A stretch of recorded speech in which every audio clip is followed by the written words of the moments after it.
विषय पर अपने सुझाव हमारे बीच रखते हुए हमें आशीर्वचन प्रदान करें। श्री रमेश पांडे सर।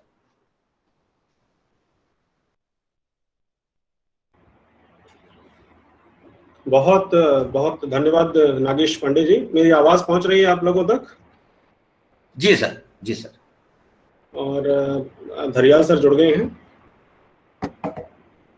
डॉक्टर जसमीर आ रहे हैं क्या? आ रहे हैं सर।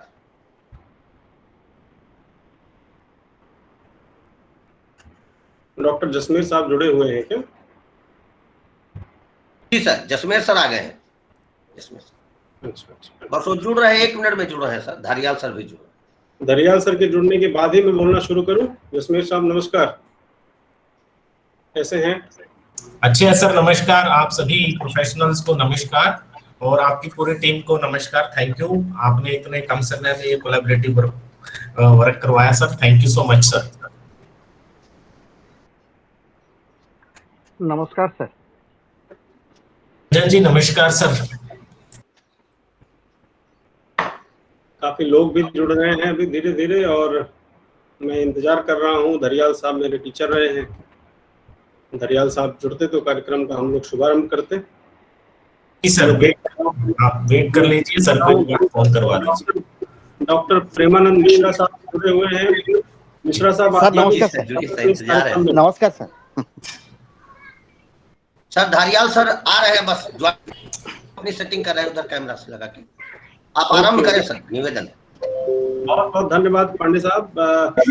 बहुत इस महत्वपूर्ण कार्यक्रम में मैं, जिसका विषय है evolving role of special education professionals in pandemic time, इस कार्यक्रम के आयोजन के लिए मैं national institute for the empowerment of person with visual disabilities, उनकी NBER की यूनिट, उनकी NBER की यूनिट के हेड डॉक्टर जसमेर सिंह साहब, उनकी पूरी टीम, और NIPVD के डायरेक्टर डॉक्टर हिमांशु दास, आप सबके प्रति मैं अपनी कृतज्ञता ज्ञापित करता हूं। मैं आभार ज्ञापित करता हूं कि CRC लखनऊ के साथ आपने इस बहुत महत्वपूर्ण विषय पर ये संगोष्ठी करने के लिए अपनी सहमति प्रदान की। मेरा जसमीर साहब, मैं CRC लखनऊ की तरफ से, अपने राष्ट्रीय संस्थान की तरफ से, अपने सभी अधिकारियों कर्मचारियों की तरफ से, बेनिफिशियरीज की तरफ से, पेरेंट्स की तरफ से आपका बहुत स्वागत करता हूं, अभिनंदन करता हूं। मुझे बहुत खुशी है आपको। पिछले कई सालों से, हम लगभग 15 सालों से एक दूसरे से जुड़े हैं जसमीर साहब, और लेकिन जो NBER को दिशा दशा आपने दी है वो देश में किसी भी टीचर ट्रेनिंग इंस्टीट्यूट से जो विजुअल डिसेबिलिटी या डेफ ब्लाइंडनेस पे कोर्सेज चला रहे हैं उनसे छिपा नहीं है। आपका स्वागत। धरियाल सर आज हम लोगों के कार्यक्रम में जुड़े रहे हैं। श्री TD धरियाल सर, जो कि पूर्व deputy chief commissioner of person with disability रहे हैं, दिल्ली के स्टेट डिसेबिलिटी कमिश्नर रहे हैं, अभी प्रेसिडेंट हैं national association for the blind Delhi, और भी बहुत महत्वपूर्ण पदों पर रह के जिनकी PWD एक्ट और RPWD एक्ट के इंस्ट्रूमेंटेशन में बहुत बड़ी महती भूमिका रही है। दूसरे बहुत सारे हमारी मिनिस्ट्री की पॉलिसी फ्रेमिंग में बहुत महत्वपूर्ण भूमिका रही है। और आज के टाइम में जब हम लोग ग्रास रूट लेवल से नेशनल इंटरनेशनल लेवल पे काम कर रहे हैं, ऐसे समय में जसमीर साहब, मुझे लगता है आप लोग कार्यक्रम में जुड़े हो मेरे से सहमत होंगे कि धरियाल सर का जो हमारे एक्ट्स पे, लेजिस्लेशंस पे, लॉज पे और रूल्स पे जो पकड़ है वो शायद ही किसी दूसरे पर्सनालिटी की पर्सोना की हो। धरियाल सर, मैं आपका बहुत स्वागत करता हूं अपने राष्ट्रीय संस्थान और CRC के सभी ऑफिसर्स की तरफ से। और मैं आप लोगों को बताना चाहूंगा, आप दोनों महानुभावों को, कि पिछले 2-3 महीनों में मुझे लगता है कि आज हम 50वां या 51वां ऑनलाइन संगोष्ठी बहुत ही कम समय में हम लोग कर पा रहे हैं। उसका कारण है कि हमने कम्युनिटी ड्रिवन, इंस्टीट्यूशन ड्रिवन और प्रोफेशनल ड्रिवन एक कन्वर्जेंस का एक मॉडल अपनाया है लखनऊ में। और हमारे जो टीचर ट्रेनिंग इंस्टीट्यूशंस हैं उत्तर प्रदेश में, जो NGOs हैं ग्रास रूट लेवल पे काम कर रहे हैं, हमारे पेरेंट्स हैं, हमारे प्रोफेशनल हैं, वही हमसे रिक्वेस्ट करते हैं कि इस विषय पे आप हमें हमारे साथ कोलैबोरेट करके या इस विषय पे आप कोई ऑनलाइन संगोष्ठी रखिए। और पिछले 3 महीनों में देश के जितने टॉप प्रोफेशनल हैं वो सभी CRC लखनऊ से जुड़े हैं। और जो हमारा एरिया है, जो हमारा जुरिडिक्शन है, वो रूरल एरियाज, रूरल डोमिनेटेड है। ग्रामीण क्षेत्र ज़्यादा हैं, ग्रामीण क्षेत्र में रहने वाले ज़्यादा हैं, और ऐसे क्षेत्र में जहाँ सुविधाओं का अभाव है, मैं इसके पहले गोरखपुर था और अभी लखनऊ हूँ, तो दोनों जगह मैं ये देख पा रहा हूँ कि ग्रामीण क्षेत्रों में सुविधाओं का बहुत अभाव है। और जब तक हम कोऑपरेटिव मॉडल डेवलप नहीं करेंगे, जब तक हम ट्रेनिंग नहीं करेंगे, प्रोफेशनल्स की कैपेसिटी बिल्डअप नहीं करेंगे, जब तक हम पेरेंट एसोसिएशंस के साथ, डिसेबल्ड पीपल ऑर्गेनाइजेशंस के साथ और जो दूसरे इंस्टीट्यूशंस हैं उनको आइडेंटिफाई करके, मैं जसमेर साहब ये बात बहुत जिम्मेदारी से कह रहा हूं कि आइडेंटिफाई करना, क्योंकि सीआरसी के बारे से बहुत सारे ऑर्गेनाइजेशन हैं जो माइक्रो लेवल पे कम्युनिटी में दिव्यांग जनों के लिए कुछ ना कुछ कर रहे हैं, लेकिन उनको पता नहीं कि सीआरसी क्या है, नेशनल इंस्टीट्यूट क्या है। और सिमिलरली नेशनल इंस्टीट्यूट और सीआरसी को भी नहीं पता कि वो इंस्टीट्यूशन किसी डिस्ट्रिक्ट में, किसी कम्युनिटी में एग्जिस्ट करते हैं कि नहीं करते, हमें जानकारी ही नहीं है। उनको आइडेंटिफाई करना इज द बिगेस्ट चैलेंज, और उनको आइडेंटिफाई करके उनकी कैपेसिटी डेवलप करना, क्योंकि इस पैंडेमिक के टाइम में जब हमारी सेवाएं बाधित हो गई हैं, ऐसे समय में मुझे बहुत खुशी और हर्ष है कि हमारी जो ऑनलाइन इनिशिएटिव्स हैं, हमारे हेल्पलाइन नंबर्स जो हमने 2 महीने पहले सीआरसी में शुरू किए, उनके जरिए हम हजारों दिव्यांग जनों तक पहुंचे हैं।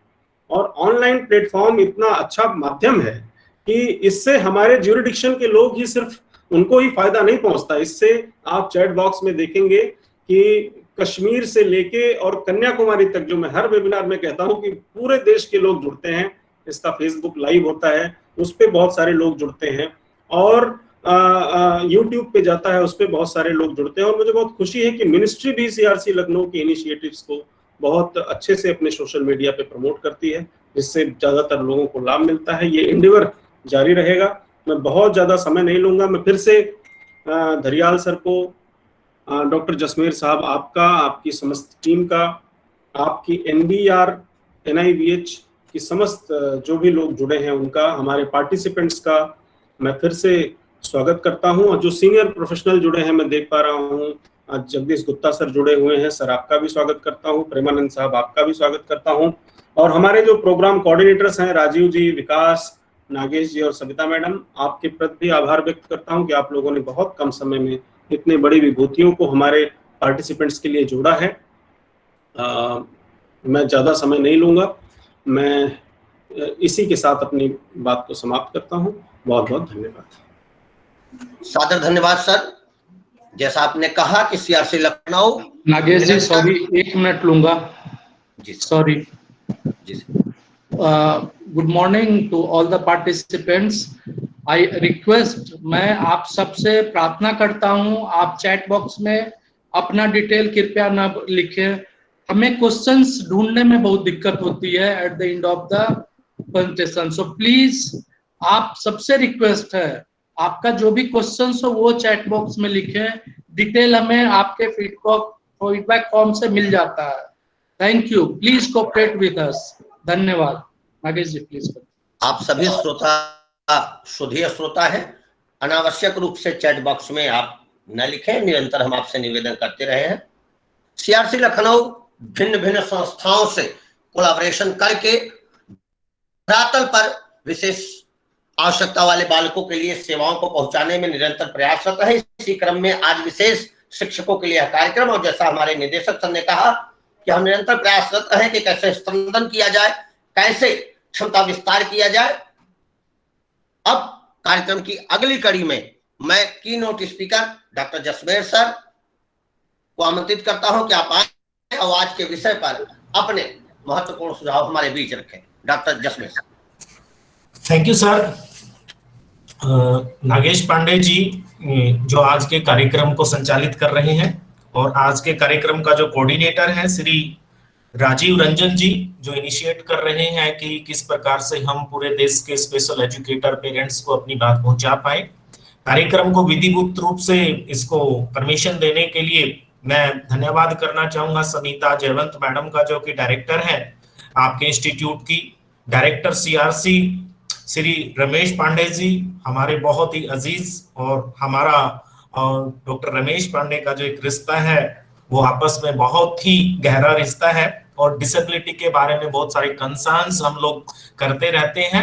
डायरेक्टर सर का ये इनिशिएट कि किस प्रकार से हमने राज्य दर राज्य और एनजीओ से एनजीओ और ग्रास रूट के सभी जितनी भी संभावनाएं हैं उनको आइडेंटिफाई करके उन तक स्पेशल एजुकेशन फील्ड की बात को पहुंचाना, और इस स्पेशल एजुकेशन के जितने भी एक्टिव प्रोफेशनल्स हैं वो किसी न किसी जिस भी क्षेत्र में है उन क्षेत्र के लोगों को एक साथ जोड़ना, इस दिशा में सर आप विगत 3 या 4 वर्षों से जो कार्य कर रहे हैं सर उसको हमारा एनबीआर प्रणाम करता है और आशा करता है कि आप न केवल डिसेबिलिटी के अपितु जो कोविड-19 के समय डिसेबल्ड पीपल की जो आवश्यकताएं बन गई है हमारे स्पेशल एजुकेटर्स की, उनके प्रति भी उनको जरूर सेंसिटाइज करेंगे और इसी प्रकार के कार्यक्रम आप आयोजित करेंगे।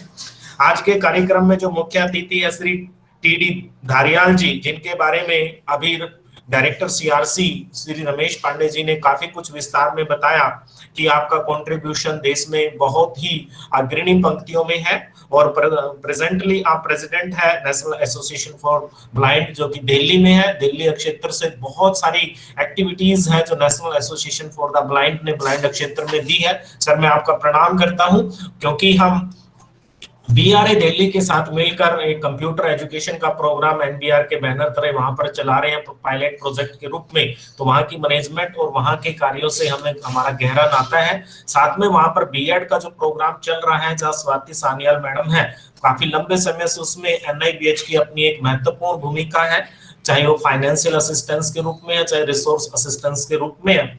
सर आपका सानिध्य प्राप्त करके हम गौरवान्वित महसूस कर रहे हैं कि आप एनबीआर के इस कार्यक्रम में आपने सहर्ष हमारे जो आवेदन निमंत्रण को स्वीकार किया, बहुत बहुत धन्यवाद। और साथ ही सीआरसी टीम के अन्य जो कर्मचारी हैं, अधिकारी हैं और स्टूडेंट्स हैं जो इस कार्यक्रम को सफल बनाने में साथ टीम के रूप में काम कर रहे हैं, मैं उन सबका बहुत बहुत धन्यवाद करता हूं। जैसा कि आज का विषय रखा गया है बहुत ही महत्वपूर्ण विषय है कोविड-19 के इम्पैक्ट में, जगदीश गुप्ता जी हमारे बीच में जुड़े हुए हैं। सर नमस्कार। सर आपका कंट्रीब्यूशन भी बहुत ज्यादा है आरसीए के माध्यम से और इस फील्ड में जब भी हम मिलते हैं कि निरंतर आप इस एज में भी इतने एक्टिव हैं। सर बहुत बहुत धन्यवाद सर।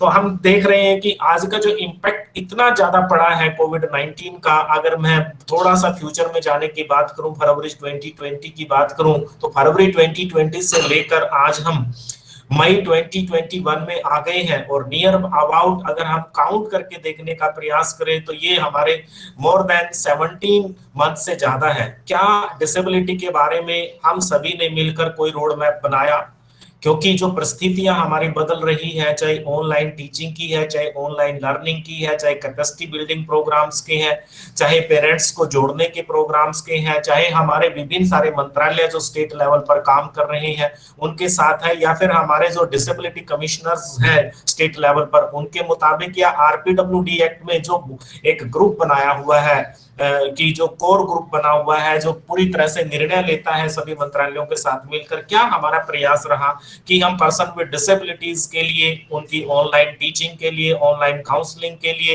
या किसी एक सिविल हॉस्पिटल में ऐसा रूम बनाया जाए जिसके माध्यम से हम उनके जो प्रेशर है उनको किसी न किसी तरह से दूर कर पाए।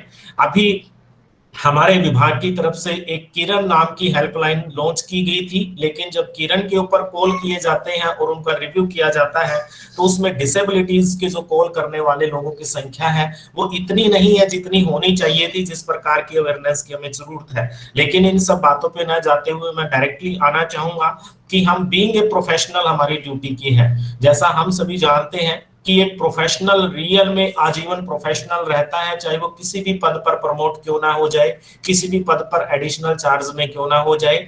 हमें डॉक्टर एपीजे अब्दुल कलाम से सीखना चाहिए कि वो भारत के सबसे सर्वोच्च पद पर जब शोभित हुए और जब अपने कार्यकाल पूरा किया तो वो अपने ही प्रोफेशन के टीचिंग में गए। तो इस प्रकार का हमारा टीचिंग प्रोफेशन है। सेम यही बात वाकया हुआ था थाईलैंड के प्रेसिडेंट के साथ, जब उन्होंने अपना कार्यकाल पूरा किया था तो वो भी अपने बाद में अपने टीचिंग के प्रोफेशन में गए थे।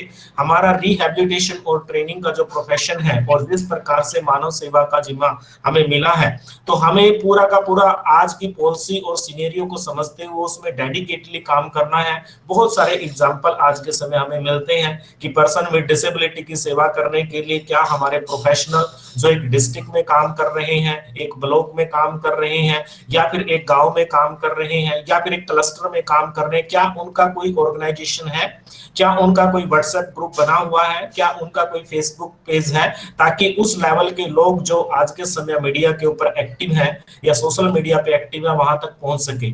इवन मैं ये देख पा रहा हूं कि हमारा अपना भी एक पत्रकारों का एक ग्रुप बना हुआ है जो जोनल और स्टेट लेवल पर एक एक घंटे की न्यूज उसमें शेयर करता है, क्योंकि आज के समय हमारे प्रोफेशनल की ये जिम्मेवारी बन गई है कि अगर एक स्पेशल एजुकेटर है, अगर वो 5 बच्चों को पढ़ा रहा है तो उसकी जिम्मेवारी न केवल वो 5 बच्चे हैं, अभी तो उसके नियर बाय सिबलिंग्स में जो लोग हैं, चाहे पेरेंट्स हैं, चाहे उसके साथ उसके भाई बहन हैं या गार्जियन है, उनके साथ मिलकर उस बच्चे के वेलफेयर का प्रोग्राम बनाना, उस बच्चे का हेल्थ प्रोग्राम बनाना, उस बच्चे का एजुकेशन प्रोग्राम बनाना और उस बच्चे को प्रमोट करने के लिए जो भारत सरकार की डिफरेंट स्कीम्स है, ताकि वो बच्चा न केवल एजुकेशन प्राप्त करे अभी तो देश के कंट्रीब्यूशन में भागीदार बने। एप्रोप्रिएट अगर हम क्लास की बात करें, स्कूल एजुकेशन में क्लास 1 से लेकर क्लास 8 तक आरटी एक्ट के तहत प्रमोशन का प्रोविजन है, लेकिन 9 से लेकर 12 तक में पहले हम देखते थे कि 10th क्लास में बोर्ड है और 12th क्लास में बोर्ड है, लेकिन बदलती परिस्थितियों में जैसे स्टेट गवर्नमेंट और सेंट्रल सीबीएसई बोर्ड ने जो निर्णय लिया है उससे डिसेबल्ड जो स्टूडेंट्स हैं उनकी एजुकेशन पे एक पूरी तरह से जो इफेक्ट होना चाहिए था उस पे कहीं ना कहीं संभावनाएं बनी हुई है कि क्या वो इफेक्ट पॉजिटिव रहेगा या वो इफेक्ट कहीं ना कहीं ऐसा तो ना हो कि उन बच्चों को क्वालिटी एजुकेशन पर फर्क पड़ रहा है। तो इसमें स्पेशल एजुकेटर और प्रोफेशनल्स को अपने डिस्ट्रिक्ट लेवल पर समझने की जरूरत है और उनको प्रमोट करने की जरूरत है। जैसे हम देख पा रहे हैं कि पूरे के पूरे देश में स्कूल एजुकेशन का जो सिस्टम्स है, खासतौर पर क्लास 1 से लेकर क्लास 8 तक का, पूरी तरह से पिछले 16 से 17 मंथ में एक तरह से उस गति में नहीं है जिस गति में पहले था। और इसी प्रकार से अगर हम टीचिंग की बात करें तो 2 बैच जो हमारे तैयार किए जा रहे हैं आरसीए के माध्यम से डिप्लोमा लेवल पर, जिन बच्चों की जिम्मेवारी आरटीआई एक्ट के तहत ही होगी कि उन्हें क्लास 1 से लेकर क्लास 8 तक के बच्चों को टीच करना है, तो वो ऐसे बैच जो ऑनलाइन के इस वेधा में तैयार हो रहे हैं, क्या वो पूरी तरह से एक परिपूर्ण टीचर बनकर, क्या एक डेडिकेटेड टीचर बनकर, बिना टीचिंग प्रैक्टिस किए हुए, जो कि एक प्रैक्टिकल फेस होता है, बिना ब्लाइंड बच्चों के साथ, बिना मल्टीपल डिसेबल्ड बच्चों के साथ काम किए हुए, बिना हम एडिशनल डिसेबिलिटी के साथ काम किए हुए, और एक तरह से ऑनलाइन में हम उनका सिलेबस तैयार करके जिस प्रकार से एग्जामिनेशन फ्रेम करके उनको फील्ड में भेजने के लिए नई पीढ़ी के लिए तैयार कर रहे हैं, क्या वो वाकई पूरी तरह से परिपक्व है? इसमें हम सबकी भूमिका बहुत अहम बन जाती है। न केवल इन टीचर ट्रेनिंग्स जो बन के बाद में टीचर एजुकेटर बनेंगे या फिर टीचर बनेंगे, बल्कि जो प्रेजेंट में हम टीचर एजुकेटर की भूमिका में है या स्पेशल टीचर की भूमिका में है या पेरेंट्स की भूमिका में है या किसी एसोसिएशन के प्रेसिडेंट की भूमिका में है या किसी एसोसिएशन में मेंबर की भूमिका में है या मैनेजमेंट में हम कहीं ना कहीं मैनेजमेंट में रोल प्ले कर रहे हैं as a chairman, as a vice chairman, as a secretary, as a member, और हम स्पेशल स्कूल चला रहे हैं या स्पेशल इंस्टीट्यूशन चला रहे हैं, तो वहां पर हमारी जिम्मेवारी बनती है कि क्या हमारा रोड मैप रहेगा आने वाले 2022 के लिए, आने वाले 2023 के लिए, आने वाले 2024 और 25, और जिस प्रकार से WHO की अपनी और यूनिसेफ और यूनेस्को की जो रिपोर्ट्स आ रही हैं, अगर हम मंथ वाइज मंथ देखें और जितने कोर्सेज WHO ने डेवलप किए हैं उसमें से मैं देख पा रहा हूं कि 20 के करीब कोर्सेज ऐसे WHO ने डेवलप किए हैं जो एक्सेसिबल फॉर्मेट में हैं, जो पूरी तरह से हियरिंग इंपेयर्ड बच्चों के लिए, विजुअली इंपेयर्ड बच्चों के लिए, मल्टीपल डिसेबल्ड बच्चों के लिए, कोविड की रोकथाम के लिए बनाए गए हैं, जिसमें न केवल उन्होंने पूरा लिटरेचर दिया है अभी तो वीडियो बना के अवेयर करने का। क्या हमारे प्रोफेशनल्स हम सब बच्चों को या पेरेंट्स को उन वीडियो तक ले जाने में सक्षम हो पाए हैं? अगर नहीं हो पाए हैं तो we have make a road map.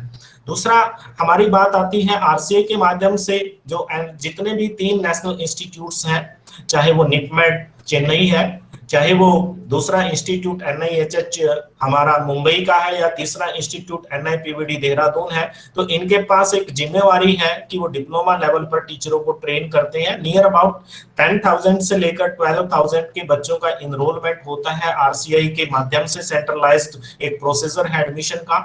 उनके एडमिशन से लेने के बाद उनके टीचिंग और उनके टीचिंग से लेने के बाद उनके आगे फ्यूचर में उनकी प्लेसमेंट और उनको एक क्वालिटी एजुकेशन देने का जिम्मेवारी ज्वाइंटली नेशनल इंस्टीट्यूट और RCI की बन जाती है। जब RCI इतनी बड़ी काउंसिल, जो एशिया की सबसे बड़ी काउंसिल है रिहेबिलिटेशन में, क्योंकि रिसेंटली मैं पाकिस्तान की काउंसिल देख पा रहा था और उनको पढ़ पा रहा था, वो इतने एक्टिव नहीं है। सेम स्थिति नेपाल की थी, सेम भूटान की थी, सेम श्रीलंका की है, क्योंकि इस साउथ एशिया के अंदर इंडिया एक लीडिंग रोल कर रहा है। लेकिन वहां पर हम देख पा रहे हैं कि RCI ने ये प्राइमरी लेवल के टीचर तैयार करने की जिम्मेवारी नेशनल इंस्टीट्यूट्स को दी है, being examiner body. Same NCT ने ये जिम्मेवारी SCRT के माध्यम से वहां स्टेट जो उनके SCRTs हैं या स्टेट बोर्ड्स है उनको दी है। स्टेट बोर्ड का एक बहुत बड़ा इंफ्रास्ट्रक्चर होता है। स्टेट बोर्ड को जो चेयर करता है वो IS या फिर स्टेट सिविल लेवल का एक बहुत बड़ा ऑफिसर होता है, जिसके पास एक ब्रॉड विजन होता है, जो उसको देख रहा होता है। सेम अगर हम NCERT की बात करें या SCERT के डायरेक्टर भी एक बहुत बड़े विजनरी पर्सन होते हैं, जो प्रोफेशनल्स होते हैं, वो 5 या 6 एरिया में काम कर रहे होते हैं। पहला एरिया उनका होता है कि पैडागोजिकल स्किल्स क्या होगी, दूसरा ICT बेस्ड होता है, तीसरा उनका जो अपना एरिया होता है जिसपे वो बहुत ज्यादा काम करते हैं, इनोवेशंस होता है, चौथा जो उनका काम है, जो आज के समय ऑनलाइन लर्निंग हो रही है, एजुसेट के माध्यम से टीचिंग या लर्निंग एजुसेट के माध्यम से आगे बढ़ना, पांचवा जो अभी हमने रिसेंटली देखा है कि UNCRPD आने के बाद और RPWD एक्ट आने के बाद जो हमारी लर्निंग है वो पूरी तरह से चेंज हो गई है। हमारा लेसन प्लान पूरी तरह से टोटली चेंज हो गया है। आज लेसन प्लान में हमें बताना पड़ता है बच्चों को कि जो मैं पढ़ा रहा हूँ ये इनफ नहीं है, आप इससे ज्यादा पढ़ना चाहते हैं तो MHRD की वेबसाइट पे जाके आप लिंक कर सकते हैं। आप दिशा के ऊपर लेसन प्लान्स है उनको हिंदी, इंग्लिश और दूसरे रीजनल लैंग्वेजेस में सुन सकते हैं। सेम आप NIOS की वेबसाइट पे जाकर भी आप हिंदी, इंग्लिश और अपनी मन चॉइस एजुकेशन ले सकते हैं। इसके साथ साथ बहुत सारे हमारे वॉलेंटरी प्रोफेशनल्स हैं जिनके अपने यूट्यूब चैनल चलते हैं और जो स्पेशल एजुकेशन के साथ साथ प्राइमरी लेवल से लेकर हायर लेवल तक के विभिन्न टॉपिकों के ऊपर रिसर्च रूप से एनालिटिकल पूरा का पूरा अपना लेक्चर देते हैं। तो डिटेल में हमें लिंक करना पड़ता है कि कोई बच्चा अगर डिटेल सुनना चाहता है तो वहां पर भी जाके देख सकता है। तो हमारी जब लेसन प्लान हम बनाते हैं तो उसमें रेफरेंस में हमें ये कोट करना पड़ता है कि फर्दर आप अपनी हायर स्टडी के लिए यहाँ पर जा सकते हैं। अभी रिसेंटली बहुत ज्यादा इनोवेशन हुआ है MHRD में, क्योंकि ये MHRD का जो इनोवेशन हुआ था ऑनलाइन का, चाहे वो स्वयं की है, चाहे अर्पित कोर्स की बात करें या मूक्स कोर्स की बात करते हैं, वो स्पेशल एजुकेशन में अभी आया नहीं है। इवन अगर आप NCT की वेबसाइट पे विजिट करते हैं, national council of teacher education, तो जितने हमारे उन्होंने 56 पेपर बनते हैं उनके कोर्सेज में, थ्योरी के, बीएड जो उनका अपना जनरल एजुकेशन में चलता है, MEd जनरल एजुकेशन में चलता है, BPEd उनका जनरल एजुकेशन में है, MPEd जनरल एजुकेशन में है, और even BA, BEd, MEd integrated उनके अपने कोर्सेज है। तो उनके 56 पेपर के सभी उन्होंने ऑनलाइन में जितने भी अवेलेबल रिसोर्सेज हैं, ओपन एजुकेशन जो प्लेटफॉर्म के ऊपर है, OER जिसको हम बोलते हैं, ओपन एजुकेशन रिसोर्सेज, उन सबके लिंक कंपाइल करके दिए हुए हैं, ताकि ऐसा इंस्टीट्यूशन जो रूरल एरिया के अंदर है, ऐसा इंस्टीट्यूशंस जिसमें बच्चे बिना किसी स्मार्टफोन की वजह से या पावर्टी की वजह से या इलेक्ट्रिसिटी प्रॉब्लम की वजह से डायरेक्टली अपने टीचरों के साथ गूगल मीट पर क्लास अटेंड नहीं कर पाते, या किसी न किसी तरह से उनके पास इतना डाटा नहीं होता कि वो उतना डाटा ले पाए, तो वहां पर PDF फॉर्म में भी, ऑडियो फॉर्म में भी, वीडियो फॉर्म में भी अवेलेबल मटेरियल है कि वो बच्चे कंटिन्यूटी में अपने आप को वहां से जोड़ सके। क्योंकि अगर हम इंडिया का सिनेरियो देखते हैं तो इंडिया को जो हम ग्रुप में बांटते हैं तो इंडिया का ग्रुप बहुत सारा है। एक अलाइड क्लास आता है जिसमें जो शहरों में रहते हैं, स्मार्ट सिटी में रहते हैं, जिनके बच्चे भी CWSN होते हैं, लेकिन उनके एजुकेटर है वो बड़े हाई लेवल के प्रोफेशनल होते हैं।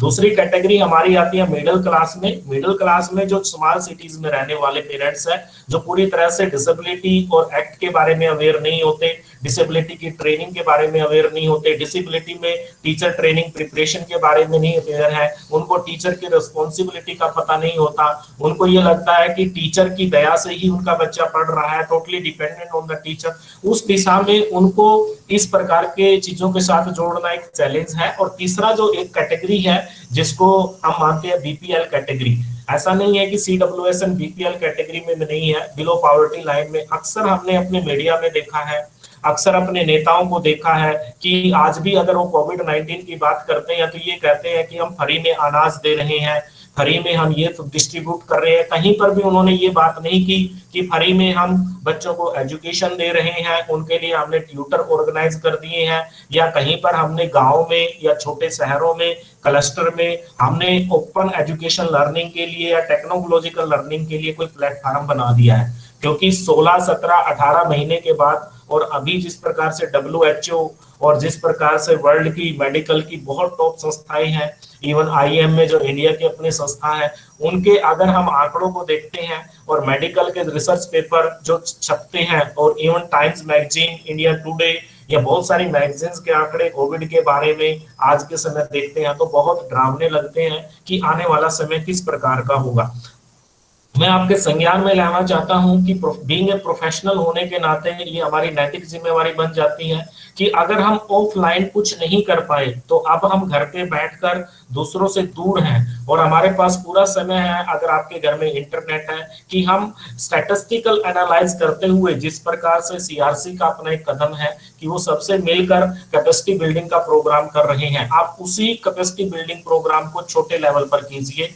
आप अपने जर्नल टीचर्स को बताइए, जो जर्नल टीचर्स आपके स्कूल के, अगर 10 टीचर हैं तो उन 10 टीचर का कैपेसिटी बिल्डिंग प्रोग्राम कीजिए in term of special education, in terms of आपके जो CWSN बच्चे हैं उनके अगेंस्ट में। सेम इसी प्रकार का आप कर सकते हैं अपने अधिकारियों के साथ। जो अधिकारी आज के समय नोडल ऑफिसर बने हुए हैं, चाहे वो एजुकेशन को लेकर हो, चाहे मेडिकल को लेकर हो या अन्य किसी मीडिया कवरेज को लेकर है, कि वो हमारे स्पेशल एजुकेशन के एरिया को भी कवर करें। तीसरी है कि टीचिंग हो रही है, मैं देख पा रहा हूँ कि अगर टीचिंग ऑनलाइन में हो रही है, अगर कोई बच्चा हियरिंग इंपेयर्ड है तो उसके यहाँ तो साइन लैंग्वेज नहीं है। जब साइन लैंग्वेज नहीं होगा तो इट मीन्स क्या होगा कि पूरी तरह से लेसन एक्सेसिबल नहीं है। तो उस दिशा में भी हमने सोचना है कि हम ऑडियो फॉर्मेट में देने के बाद उस बच्चे के लिए क्या पूरी एजुकेशन दे रहे हैं। तीसरा, मैं आप प्रोफेशनल से रिक्वेस्ट करना चाहूंगा कि आपके आसपास बहुत सारे टीचर ट्रेनिंग कॉलेजेस हैं जो स्पेशल एजुकेशन का diploma in visual impairment, diploma special education in hearing impairment, diploma special education in intellectual disability, diploma special education CP या ESD में करवा रहे हैं। आपकी भी ये नैतिक जिम्मेवारी है कि आप वहां पर जाकर देखें, पूछें कि क्या वो जो आने वाले टीचर्स हैं उनकी टीचर ट्रेनिंग प्रिपरेशन अच्छे से कर रहे हैं, क्योंकि कल को वही आपके समाज में आकर इन CWSN के लिए एजुकेशन देंगे। अगर वो अच्छी तरह से टीचर बनकर फील्ड में नहीं आएंगे, अच्छी तरह से वो टीचर उनका साइकोलॉजिकल इंपैक्ट अच्छे से नहीं होगा, सोशोलॉजिकल अच्छे से नहीं होगा, इंटेलेक्चुअल अच्छे से डेवलप नहीं होगा। इवन अगर हम देखते हैं कि ब्लाइंड के लिए अगर उसको ब्रेल नहीं आएगा, असिस्टिव टेक्नोलॉजी नहीं आएगा, ICT नहीं आएगा, तो किस तरह से वो आज की इतनी परिस्थितियों में एक टीचर बनने के लायक होगा। और चौथी और अहम बात मैं आप सभी टीचर ट्रेनिंग से कहना चाहूंगा, जिस प्रकार से मेडिकल काउंसिल ऑफ इंडिया और स्टेट गवर्नमेंट ने आह्वान किया है सभी डॉक्टर्स का, जो डॉक्टर्स 5th सेमेस्टर में है, 6th सेमेस्टर में है, 7th सेमेस्टर में है, 8th सेमेस्टर में है और इवन लास्ट ईयर में है या इंटर्नशिप में है, उनको कुछ न कुछ ऑनरेरियम देकर उन्होंने इंगेज किया है मेडिकल सेवाओं के लिए। तो हम सभी भी अपने जो स्टूडेंट्स हैं, जो टीचर ट्रेनीज हैं, जो 2nd ईयर में है, उनको CWSN की सेवाओं में पर डे 3 या 4 घंटे के लिए काम करने के लिए मोटिवेट कर सकते हैं। या इवन जो नोडल ऑफिसर्स हैं, जो हमारे क्लस्टर लेवल पर है, ब्लॉक लेवल पर है, डिस्ट्रिक्ट लेवल पर है, उनको एक टीम बनाकर उनको दे सकते हैं कि CWSN या पर्सन विद डिसेबिलिटीज के लिए हम इस प्रकार से आपके साथ कंधे से कंधा मिलाकर काम कर रहे हैं। मैं आपको बताना चाहूंगा सर कि NBR NIVH जो देहरादून है, वो अपने टीचर में केवल एग्जामिनेशन के साथ साथ कैपेसिटी बिल्डिंग का प्रोग्राम भी विगत कई वर्षों से कर रहा है, न केवल ऑफलाइन में अपितु ऑनलाइन में भी। हमने अभी एग्जाम शुरू होने से पहले भी सबका कैपेसिटी बिल्डिंग प्रोग्राम शुरू किया था कि बीइंग ए सेंटर सुपरिटेंडेंट आपकी कितनी जिम्मेवारियां हैं, बीइंग ए सीएलओ आपकी कितनी जिम्मेवारियां है, बीइंग ए इन्विजिलेटर आपकी जो जिम्मेवारियां वो क्या है, और उसके साथ साथ अगर आप इवेल्युएटर बनोगे तो आपकी क्या जिम्मेवारियां हैं। और आज के समय भी हमने कहा है बीइंग ए ट्रेनिंग इंस्टीट्यूशन भी आपकी जिम्मेवारियां हैं। जिस एरिया के अंदर आपका इंफ्रास्ट्रक्चर है वहां के कम से कम 10 गांव में, 5 गांव में, 3 गांव में जो पर्सन विद डिसेबिलिटी है, जो चिल्ड्रन विद स्पेशल नीड है, और वहां के जो सरकारी स्कूल के प्रिंसिपल हैं, आपने उनके साथ मिलकर पर्सन विद डिसेबिलिटी के एम्पावरमेंट में और कोविड-19 के अवेयरनेस में योगदान देना है, ताकि हम, और साथ ही साथ हमने उनसे ये भी आह्वान किया है कि आप NIPVD NBRN देहरादून के साथ मिलकर भी इस कार्यक्रम को कर सकते हैं, क्योंकि कई बार ऐसा होता है कि ग्रास रूट पर अच्छे रिसोर्स पर्सन्स नहीं मिलते। जिस प्रोग्राम पे वो कोई अपनी बात रखना चाहते हैं तो उन रिसोर्स पर्सन को प्रदान करने का काम भी NBR देहरादून करेगा। रिसेंटली मैं आपको डाटा बताना चाहूंगा कि हमारे पास विजुअल इम्पेयरमेंट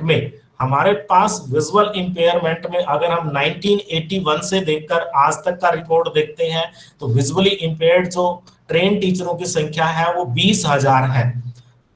20,000 पास आउट का मेरे पास रिकॉर्ड है।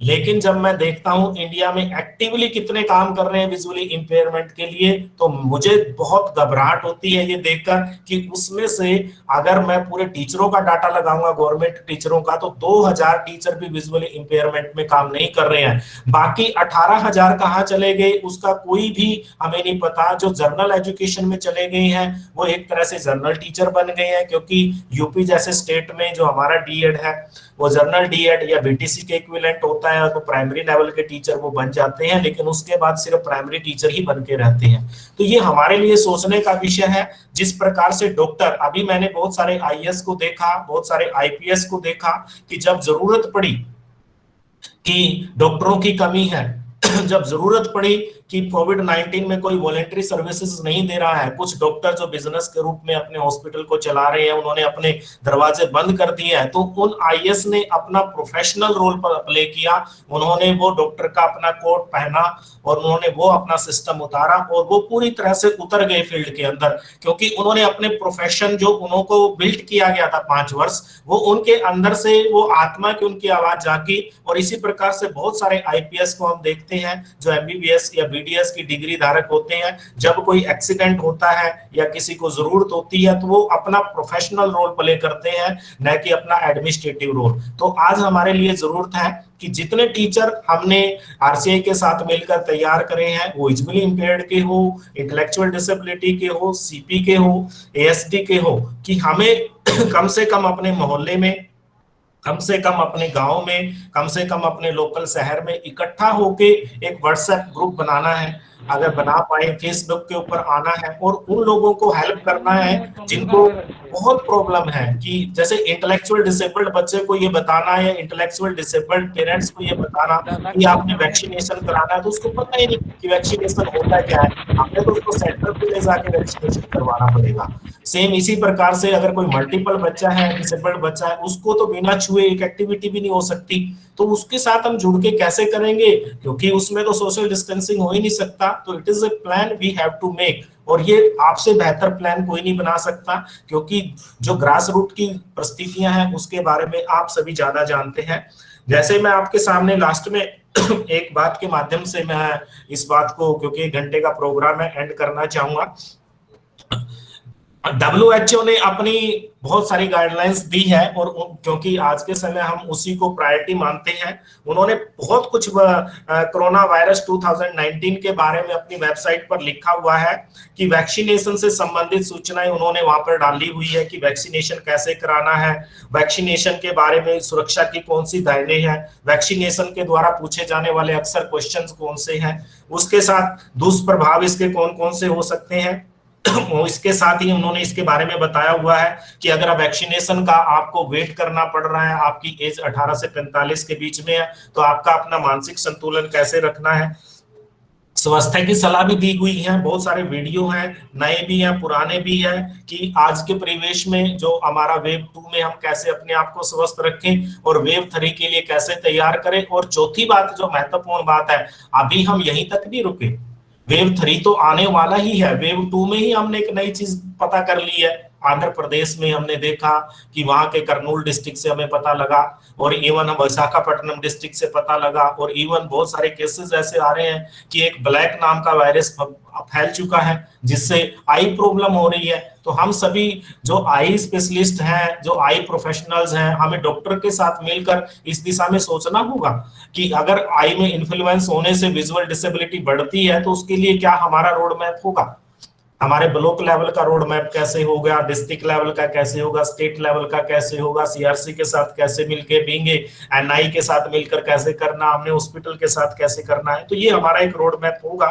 तो अगर हम सब मिलकर अपने टीचर ट्रेनिंग्स को इस प्रकार से तैयार करते हैं कि उनको न केवल कोविड वॉरियर बनाने से काम नहीं चलेगा, आपको ऑनलाइन जितना करना है कर लीजिएगा, लेकिन आपको एक केवल परीक्षा तक सीमित नहीं रहना कि एक सर्टिफिकेट लिया और फील्ड में उतर गए, नहीं, एक उन चीजों का होना हमारे अंदर जरूर है। फर्स्टली मैं ये बात बोलता हूं कि जो स्पेशल एजुकेशन में जितने प्रोफेशनल्स आते हैं उनका एक ही धर्म है, ना तो वो हिंदू है, ना मुस्लिम है, ना सिख है, ना ईसाई है, ना बौद्धिस्ट है, ना जैनी है, कुछ भी नहीं है, उनका एक ही धर्म है, वो है मानव धर्म। और इसीलिए मैं सबसे रिक्वेस्ट भी करता हूं, जब भी मैं कभी नेशनल प्लेटफॉर्म पर आता हूं तो आपसे कोई धर्म पूछा जाए तो आपने यही बताना है कि हम मानव धर्म को फॉलो करते हैं, क्योंकि जो सेवा हम कर सकते हैं वो सेवा शायद ही कोई दूसरा प्रोफेशन वाला लोग कर सकता है। इसी बात के साथ इस प्लेटफॉर्म में सीआरसी के साथ हमारा किया गया प्रयास मुझे लगता है कि सार्थक होगा, और आप सभी ट्रेनिंग्स जो दूसरे ट्रेनिंग इंस्टीट्यूशन मिले हुए हैं वो हम सबके साथ मिलकर एक नया प्रोग्राम करना चाहेंगे। तो हम इसी प्रकार से मिलकर, हमें अपना देश बचाना है। हमारे देश के बारे में जो इंटरनेशनल मीडिया वो अच्छी खबरें नहीं छाप रहा है, हमारे देश के बारे में दूसरे लोग हमें क्रिटिसाइज कर रहे हैं, स्पेशली स्पेशल एजुकेशन के बारे में भी। जब हम बड़े बड़े इंटरनेशनल लेवल के कोलैबोरेशन में होते हैं या नेशनल लेवल के कोलैबोरेशंस में होते हैं तो एक दूसरे स्टेट को हम क्रिटिसाइज करते हैं, लेकिन यहाँ स्टेट की मामला ही नहीं बना हुआ है, यहाँ तो इंडिया को क्रिटिसाइज किया जा रहा है। तो आप सभी स्पेशल एजुकेशन के प्रोफेशनल से मेरा ये निवेदन रहेगा कि स्कूल खोलने का वेट मत कीजिए, क्लास 1 से लेकर क्लास 12 तक के बच्चों की एजुकेशन के लिए जो कुछ भी आप कंट्रीब्यूट कर सकते हैं उस दिशा में सोचे, पेरेंट्स के साथ मिलकर। टीचर्स ट्रेनिंग में जो एजुकेटर लगे हुए हैं वो वेट मत कीजिए ओपन होने का, जैसा आपको कैलेंडर आरसीआई ने दिया है उस कैलेंडर के मुताबिक अपना सिलेबस कंप्लीट करवाइएगा। हम भी अपने कैलेंडर के मुताबिक एग्जाम करने के लिए पूरी तरह से तैयार रहते हैं। अगर प्रमोट करना होगा तो प्रमोट की पॉलिसी हम बनाएंगे, अगर एग्जाम लेना है तो एग्जाम लेने की हमारी पॉलिसी ऑफलाइन की ऑलरेडी बनी हुई है। ऑनलाइन के लिए आरसीआई में हमारे द्वारा रिप्रेजेंटेशन कई बार दिया जा चुका है। अगर कोई ऐसी प्रकार से, जैसे यूनिवर्सिटी अपने आप में ऑटोनोम एक बॉडी होती है, वो निर्णय लेती है एग्जाम कब करवाने हैं, ग्रेजुएशन के किस तरह से कराने हैं, एनबीआर के पास वो ऑटोनोमी नहीं है। एनबीआर के सारे प्रकार के निर्णय आरसीआई के जो हमारा एनबीआर बोर्ड है या एनबीआर का अपना जीसी है या उनका अपना ईसी है, वहां पर निर्णय लिए जाते हैं।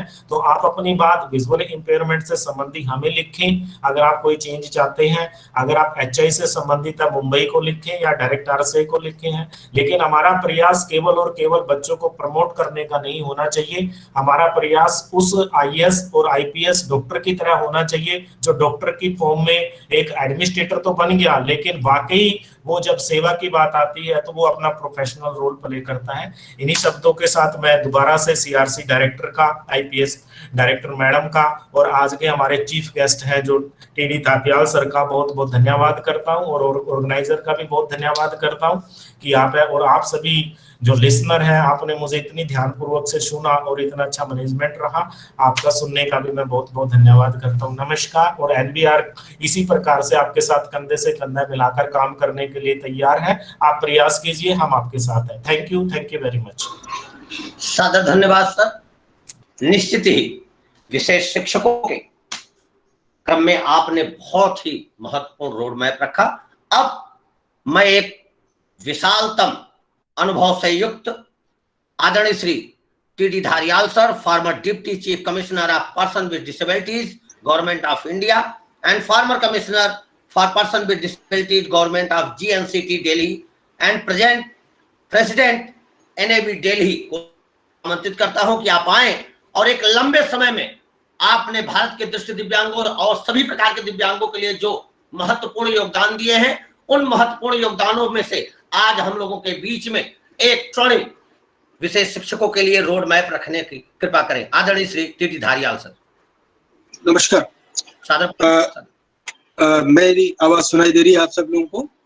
स्पष्ट आवाज आ रही सर आपकी। ओके। आप सबको नमस्कार। और मैं CRC, NBER, IPH और सभी जो लोग आप इस प्रोग्राम को ऑर्गेनाइज कर रहे हैं का आभारी हूँ। मैं पहले भी आप लोगों से कई बार जुड़ चुका हूँ, अलग अलग प्लेटफॉर्म्स पे, अलग अलग जगह पे, और मुझे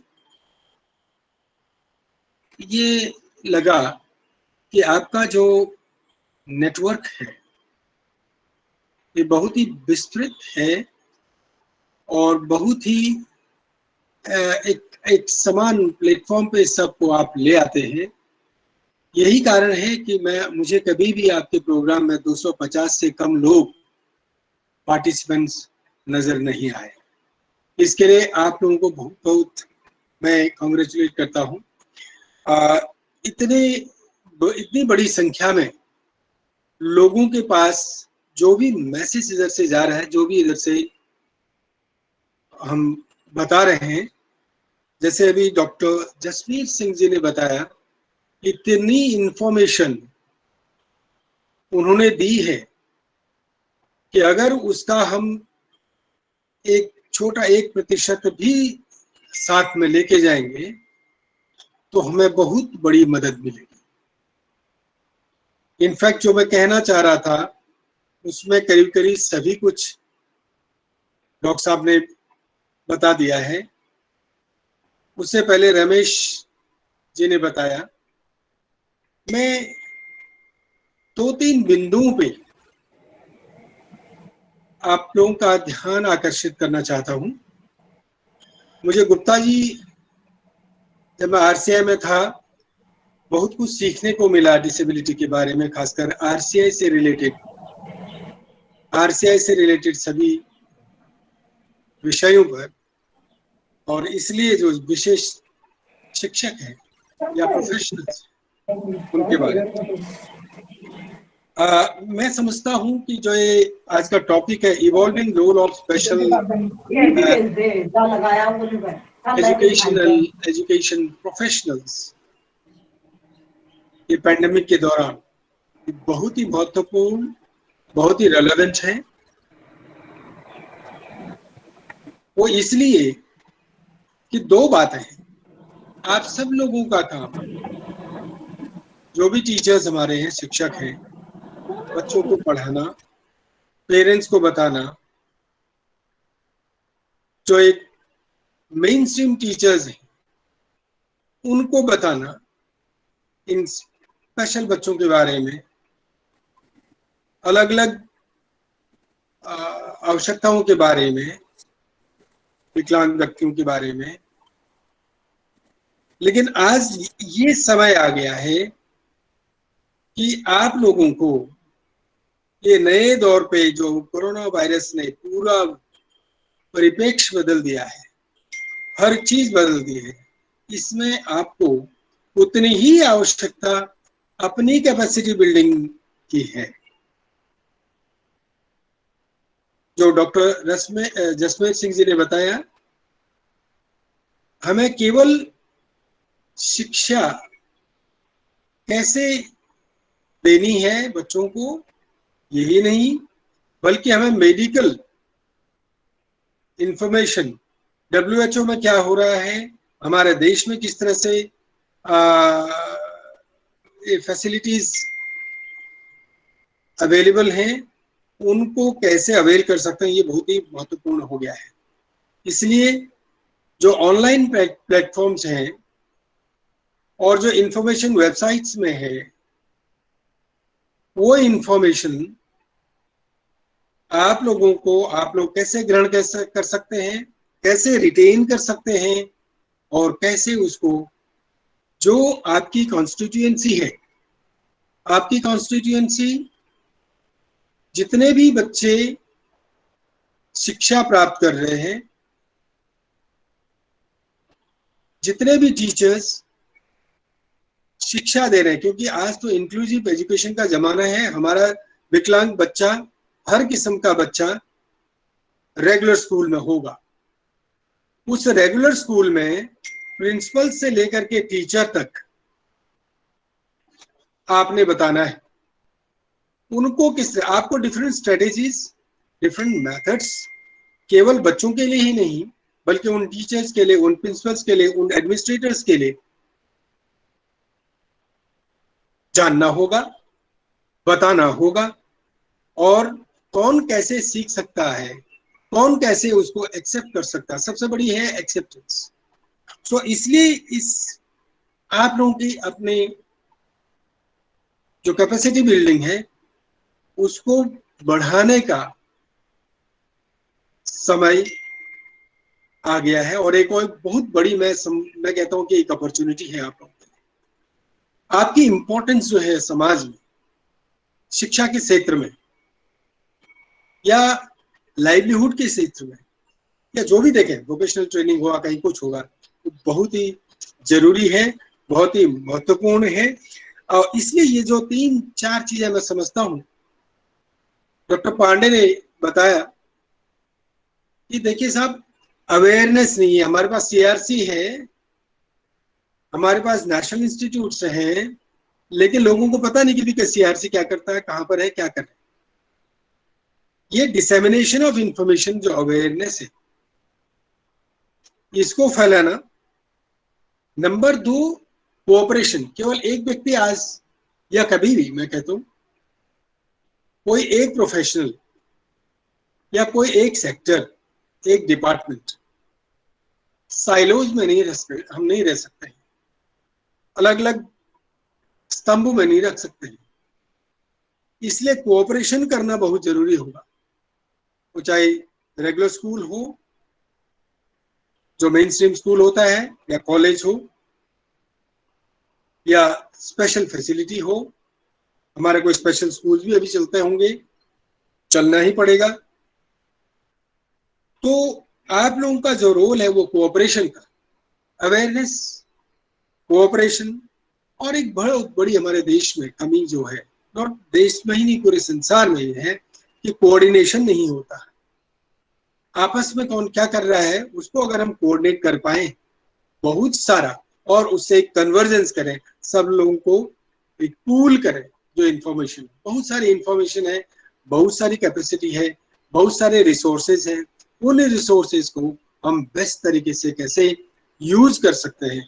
पर्टिकुलरली आज जब आप लोगों तक पहुंच नहीं सकते, फिजिकली नहीं पहुंच सकते, आप लोगों के घर में नहीं जा सकते, इंस्टीट्यूशंस में नहीं जा सकते हैं, इसमें यही चीजें आपको इवॉल्व करनी है, हम सबको इवॉल्व करनी है कि किस तरह से हम अवेयरनेस फैलाएं, किस तरह से हम कोऑपरेशन करें, आपस में कोऑर्डिनेशन करें और कन्वर्जेंस करें। ये रिसोर्स किस तरह से इकट्ठा हम करें ताकि हमारा हर एक दिव्यांग बच्चा, उनके पेरेंट्स इस शिक्षा से, या वो मेडिकल एजुकेशन, सबसे पहले तो जान बचानी है, उससे वंचित न रह जाए। और जिस तरह का कनेक्ट आप लोगों का सबसे है वो औरों का नहीं है। तो इसलिए आपकी ये भूमिका है, बहुत ही इंपॉर्टेंट है। और इस पेंडेमिक में हम देख रहे हैं लोग बहुत ही घबराए हुए हैं। क्या लोग ही नहीं, हम आप भी घबराए हैं। जिस तरह की ये समस्याएं आ रही हैं, जिस तरह की समस्या अभी अगेन डॉक्टर जसमेर सिंह ने बताया कि जो थर्ड वेव की बात की, वो बच्चों पे जाना है, बच्चे अफेक्ट होने हैं। उसके लिए अगेन आपका रोल इतना महत्वपूर्ण होगा। आपका रोल महत्वपूर्ण इसलिए है कि आपकी पहुंच बहुत अच्छी है। हम एक व्यक्ति को टच कर सकेंगे तो आप 100 को कर पाएंगे। आप स्कूल से जुड़े हैं, आप पेरेंट्स से जुड़े हैं, और टीचर्स को पेरेंट्स या समाज बहुत ही महत्व देता है और एक विशेष रिस्पेक्ट है उनके लिए समाज में। इसलिए एक कैपेसिटी बिल्डिंग वाला एक तीसरा चीज मैं बता रहा हूँ। एक मैं आजकल ये UN स्केप है, वो एक कंपेंडियम बना रहे हैं कि एशिया एंड पैसिफिक रीजन की कंट्रीज ने जो UN CRPD है उसको किस तरह से अपने देशों में अपनाया है, या डोमेस्टिक जो लॉज है उनको हार्मोनाइज किया है, उनके अनुरूप अपने डोमेस्टिक लॉज को CRPD के अनुसार बनाया है। तो 5 कंट्रीज को उन्होंने छांटा है, एक इंडिया उसमें से है, और एक नेशनल कंसल्टेंट इन डिसेबिलिटी इश्यूज करके मुझे बनाया है, तो वो मैं बना रहा हूँ। उसमें मैं देख रहा था हमने जो इंडिया ने अपनी रिपोर्ट UN जो CRPD कमेटी है उसको पेश की, उसके आधार पर सभी देशों के ऊपर वो कमेंट करते हैं, बहुत अच्छा, पढ़ना चाहिए, हम सब लोगों को पढ़ना चाहिए शिक्षा के ऊपर क्या लिखा। एक चीज मुझे उसमें से इस प्रोग्राम के लिए रेलेवेंट इसलिए लग रही है कि उन्होंने ये बोला कि सब आपके वहाँ जो CRPD है या RPWD एक्ट है या कोई भी चीज है वो रीजनल जो भाषाओं में है वो ट्रांसलेट किया कि नहीं है। एक तो ट्रांसलेशन की बात है, दूसरी बात उन्होंने बोला कि इजी लैंग्वेज, एक तो भाषा मैं लिख के देता हूँ, एक जो मतलब कोई डेफ व्यक्ति है, हार्ड ऑफ हियरिंग है, या जो इलिटरेटी समझ लीजिए पेरेंट्स है, आप बच्चों को पढ़ा रहे, बच्चों के पेरेंट्स फर्स्ट जिसको जनरेशन लर्नर है वो है, इवन छोटे छोटे बच्चे हमारे देश में ऐसे हैं, तो उनको आप एक इनोवेटिव तरीके से किस तरह से शिक्षा दे सकते हैं, किस तरह से पेरेंट्स को बता सकते हैं, क्या ये चीजें आप कुछ इनोवेशन कर रहे हैं, इजी टू अंडरस्टैंड, समझ में ऐसे आसानी से आ जाए जिसको पढ़ना लिखना नहीं आता है। ये प्रोबेबली हमारे देश में बहुत ही रेलेवेंट है।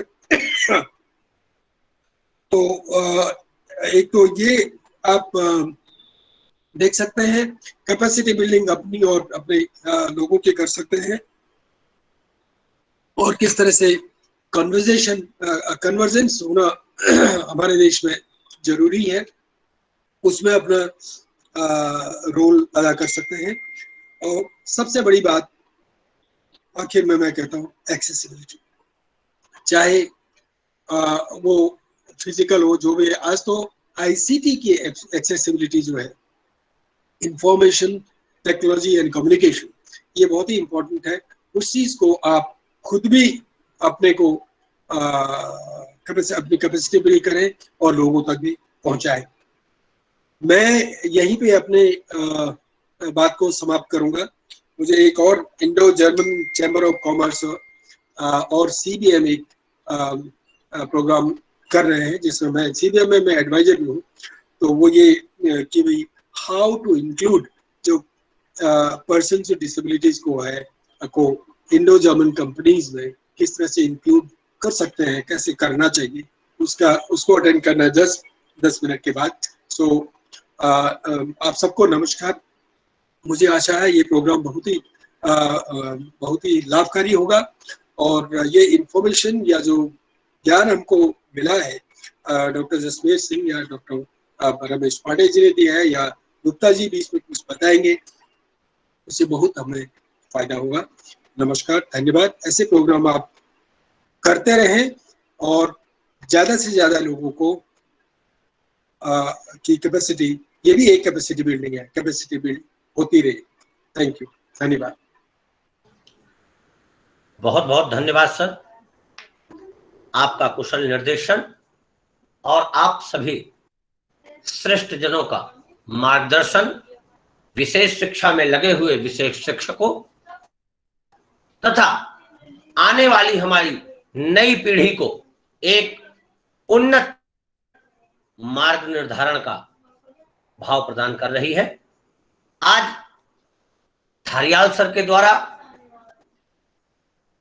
जो महत्वपूर्ण बिंदु हमारे बीच रखे गए हैं और साथ ही साथ डॉक्टर जसमेर सर के द्वारा जिस तरीके से एमसीआई का उदाहरण देते हुए विशेष शिक्षकों को अपने प्रोफेशन से ऊपर उठ के शिक्षा के साथ साथ सेवा के ऊपर स्वास्थ्य के प्रति भी सचेत रहने और समाज निकटतम बिंदुओं के प्रति आईसीटी का संपूर्ण प्रयोग करते हुए उनसे जुड़ने का भाव रखा गया है। निश्चित ही हमारे साथ जुड़े हुए सभी प्रोफेशनल को एक नई ऊर्जा देगा, एक नई सोच प्रदान करेगा कि कैसे हम विशेष आवश्यकता वाले बालक और बालिकाओं एवं उनके अभिभावकों के लिए कुछ नया सोच सकते हैं और समाज के हित में एक नया इनिशिएटिव ले सकते हैं।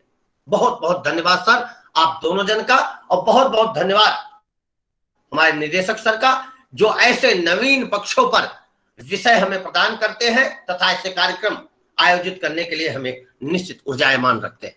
अब मैं आदरणीय श्री राजीव रंजन सर को आमंत्रित करता हूं कि सर आए और आज के कार्यक्रम में उपस्थित हुए हमारे सभी विशिष्ट जन, चीफ गेस्ट, कीनोट स्पीकर, हमारे निदेशक सर और हमारे सभी प्रतिभागीगणों का धन्यवाद ज्ञापन करें। आदरणीय Shri thank you Nagesh sir. I would like to thank पहले तो हम सबको I would like to say our good morning and good afternoon to all the participants, and I also would like to thanks to all the participants for attending this program, which is evolving role of special education professionals personal in pandemic time. And हमारे chief guest, हमारे keynote speaker, हमारे director साहब को सादर नमन।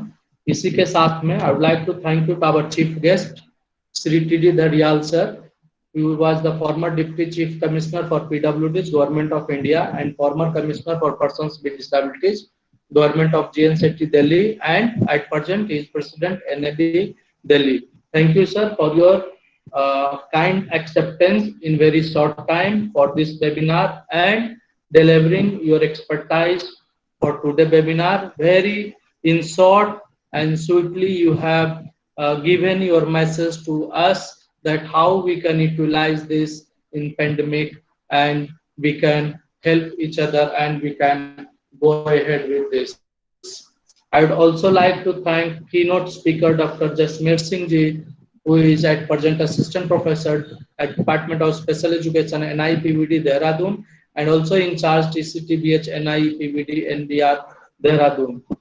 Sir ने जिस तरह से इतने कम समय में हमारे सोसाइटी जो कि ग्रास रूट लेवल से middle socio economy, higher socio economy, हमारे लेवल से लेके स्टेट लेवल से लेके नेशनल लेवल से लेके इंटरनेशनल लेवल तक का एग्जांपल देते हुए जिस तरह से इन्होंने हमारे एजुकेशन सिस्टम को बढ़ाने के लिए जो प्रोत्साहित और इन्होंने जो वर्डिंग्स, जिन्होंने जिस तरह से मैसेज जो हमको दिए हैं हमारे ग्रुप इस ऑनलाइन वेबिनार के माध्यम से, वो बहुत लाभदायक और it's very effectful to all of us.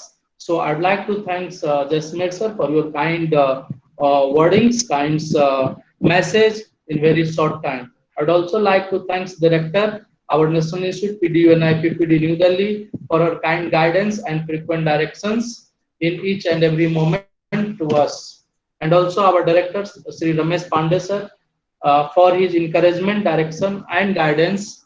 One more thing about him, he always encourages to reach to the community, reach to the NGOs, reach to the different sectors for getting aware not only to the CRC but different aspects of services available with CRCs and other organizations, which will help others to know about it and deliver and to reach to the community, to reach to the different people, to reach to the different parents of PWDs. Thank you very much, sir, for your kind words and encouragement frequently. I would also like to thank DPWD, MSJ New Delhi, and all the coordinators, जो कि आज हमारे साथ थे, श्री नागेश पांडे जी, विकास Mishra ji, and सत्ता Shukla madam, जो कि हमारे जितने भी ऑनलाइन वेबिनार होते हैं और हमारे बाकी सीआरसी के ऑफिशियल्स जितने भी ये प्रोग्राम्स होते हैं उसमें कहीं ना कहीं सबका योगदान होता ही है।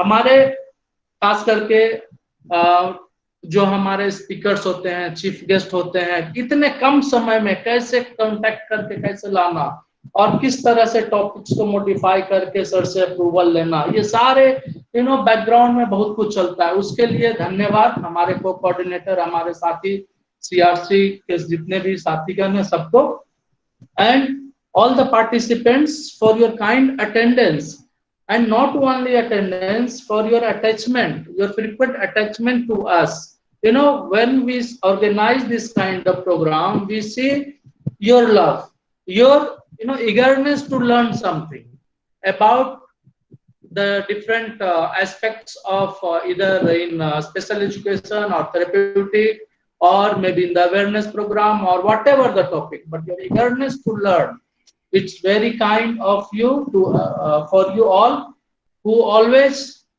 attend all our webinars. Thank you once again. I would like also thanks Mr. Sumit Giri for his technical support to make it happen. Now we all are work from home, but he is the one. Without him, I think we cannot organize this kind of program, because he need to develop feedback form, he need to give you all the certificates.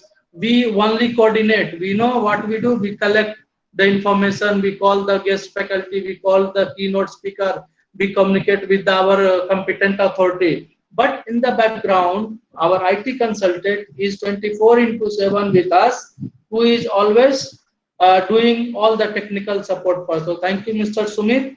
I again thanks all of you for your attendance and be with us, and also आप लोग हमारे social media pages के साथ जुड़े रहे हैं upcoming webinar के साथ, अपकमिंग ई ट्यूटोरियल के लिए।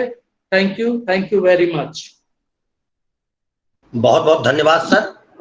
मैं आईटी टीम से गुजारिश करूंगा कि कृपया फीडबैक लिंक चैट बॉक्स में एक बार पुनः डाल दें, हमारे सभी श्रोता मांग रहे हैं। मैं इस कार्यक्रम में और सीआरसी लखनऊ के ऊपर अपना अनुग्रह प्रदान कर रहे श्री जगदीश गुप्ता सर, जो हमारे प्रत्येक कार्यक्रमों में अपना आशीर्वचन देते हैं, उनका बहुत बहुत धन्यवाद करता हूं। सीआरसी लखनऊ नई ऊर्जा नई सोच। भुवनेश्वर से डॉक्टर प्रेमानंद जी भी जुड़े हैं, अगर वो होंगे तो उनको भी रिक्वेस्ट करिए कि वो एक बार अपना वीडियो टर्न ऑन करेंगे। उनको भी थैंक यू बोलिए, उनकी पूरी टीम जुड़ी हुई थी जी, सीआरसी की तरफ से उनको भी धन्यवाद दीजिए जी। भुवनेश्वर से आदरणीय श्री डॉक्टर परमानंद मिश्रा सर, जो एक ऊर्जावान और विशेष शिक्षा में भुवनेश्वर जैसे राज्य में बहुत विशिष्ट कार्य करने के लिए जाने जाते हैं, वहां राय प्रस्तुत करने और विचार देने के, सरकार के साथ तालमेल बनाने में आपका उन्नत उदाहरण रहा है। आपको भी सीआरसी लखनऊ की तरफ से बहुत बहुत धन्यवाद सर। परमानंद सर, आपका जुड़ाव और आपका आशीर्वचन निश्चित ही हमें नई ऊर्जा प्रदान करता है। Sir, really we are impressed by the leadership of our respected director sir Ramesh Pandey sir and Dr. Jasmeet Singh sir also at NIVS Dehradun. So we have been motivated now to follow you rather. I am envious of CRC Lucknow for arranging so many programs, organizing so many programs for the cause of the disability in the country. Really we are thankful, really we are envious. Thank you so much sir. बहुत बहुत धन्यवाद sir. जैसा sir ने बताया कि CRC Lucknow नई ऊर्जा, नई सोच और नए भावों के साथ निरंतर प्रयासरत है कि दिव्यांगता के क्षेत्र में कैसे उन्नता लाई जाए। और आज का यह कार्यक्रम टीसीटीवीएच एनबीआर के सहयोग से जो आपके समक्ष आया, यह प्रमाणित करता है कि दृष्टि दिव्यांगता के क्षेत्र में काम करने वाली संस्था एनआईईपीवीडी में एक कुशल परीक्षा नियंत्रक के रूप में और कुशलता पूर्वक टीसीटीवीएच के संचालन को करते हुए एनबीआर का संचालन कर रहे डॉक्टर जसमेर सर के निर्देशन में, जैसा कि परीक्षा के परिणाम हो, परीक्षा का पूर्ण रूप प्रदान करना हो, सबसे तेज गति से काम करने वाले डॉक्टर जसमेर सर इस कोविड पैंडेमिक में उभर के सामने आए हैं। उन्होंने प्रमाणित किया है अगर कुशल मार्गदर्शन हो तो किस तरीके से परीक्षा को समय करके और बच्चों तक मार्कशीट का सर्टिफिकेशन का पहुंचाव कराया जा सकता है। तो सर का बहुत बहुत धन्यवाद है। यह कोलैबोरेशन आगे भी चलेगा और हमें नित्य नवीन सोचों के साथ, नए नए विषयों के साथ आपके समक्ष विभिन्न प्रकार के प्रोग्राम लाते रहेंगे। सीआरसी लखनऊ के पास विभिन्न प्रकार के संस्थाओं का बहुत मान है कि हम कैपेसिटी बिल्डिंग को कैसे आपके बीच रखें और कैसे स्ट्रेंथन करें, कैसे श्रेष्ठ भाव आपके बीच में रखें, जो दिव्यांगता के क्षेत्र में एक नई सोच, एक नई लहर और एक नए विचार को लाने में हमारी आपकी महत्वपूर्ण भूमिका को सुनिश्चित करें। आप सभी लोग हमसे जुड़ते हैं। आप सभी को सीआरसी के संपूर्ण परिवार की तरफ से मैं नागेश पांडे सादर प्रणाम करते हुए बहुत बहुत धन्यवाद देता हूं। फीडबैक लिंक आपके चैट बॉक्स में पड़ चुका है। आप सभी लोग उसे भरें, विधिवत भरें, नाम, ईमेल आईडी, अपना कांटेक्ट विधिवत भरें, जिससे सर्टिफिकेशन करने में हमें आसानी हो। इन्हीं शब्दों के साथ मैं आप सभी को प्रणाम करते हुए इस कार्यक्रम को आधिकारिक रूप से पूर्ण करता हूं। आप सभी का सादर धन्यवाद। सभी लोग लेफ्ट कर सकते हैं। नागेश जी, प्रेमानंद मिश्रा जी एक मैसेज छोड़ेंगे 30 सेकंड का। वो हम भुवनेश्वर में भी एक कार्यक्रम आज कर रहे हैं, ताकि आप में से कुछ वहां पर भी ज्वाइन करके हमें मोटिवेट कर सकते हैं। प्रेमानंद मिश्रा जी, आप उसके बारे में थोड़ा ब्रीफ में बता दो सर। जी जी बताएं सर, बताएं। Thank you so much, sir, for the nice. Hello, Chalwadi. Sir, we have been also organizing webinars under the leadership of NI